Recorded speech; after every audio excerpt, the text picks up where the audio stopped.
আসসালামু আলাইকুম আমার প্রিয় শিক্ষার্থী, আশা করি সকলেই ভালো আছো। দেখো, আজকে সিম্পল একটা ট্রান্সলেশন শেখাবো। এই ট্রান্সলেশনগুলি বেসিক্যালি বিগত বছরও চাকরির পরীক্ষায় এসেছে। ইন ফিউচার তোমরা চাকরির তো করবাই, অনেকেই করবা, এবং তাদের গিয়া এটা কাজে লাগবে। তো একটু খেয়াল করো। আমার ক্ষুধা নেই, I have no appetite. I have no appetite. তারপর এটা দেখো, সিংহ শিকারী পশু, মানে সিংহ তো একটা পশু যে অপরকে শিকার করে খায়। The lion is a beast of pre.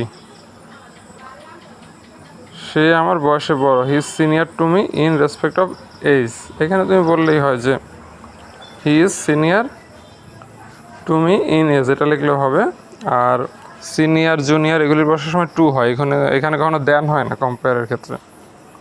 আমি তাকে নাচতে দেখলাম, আই স হিম ড্যান্সিং অথবা আই স হার ড্যান্সিং। এখানে গিয়া ড্যান্সটা আসলে হবে না, এখানে যে লেখছে ভুল লেখছে।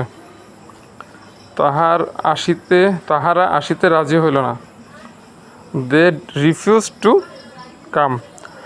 রিফিউজড মানে গিয়া অস্বীকার করা।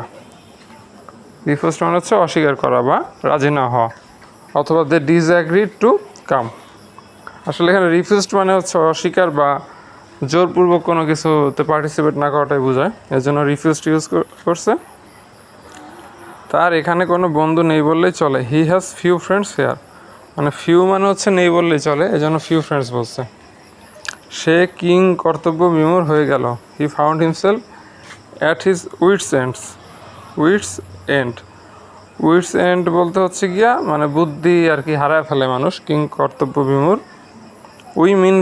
উই মিন বিজনেস, আমরা কাজ নিয়ে থাকি, মানে আমাদের ব্যবসা বাণিজ্য এইটা বোঝাচ্ছে না। বিজনেস মানে ব্যবসা বাণিজ্য তা না, মানে আমাদের বিভিন্ন কর্তব্য কাজকর্ম থাকে, মানে আমরা ফ্রি থাকি না, এটাই বোঝাচ্ছে। তো এইগুলি তোমরা একটু প্র্যাকটিস করবা। প্র্যাকটিস করলে ফিউচারে সুবিধা হবে তোমাদের। চাকরির মার্কেট বলো বা যে কোনো কম্পিটিটিভ এক্সাম বলো, ইভেন তুমি IELTS, TOEFL, GRE, GMAT যাই দাও, এতে তোমাকে হেল্প হবে।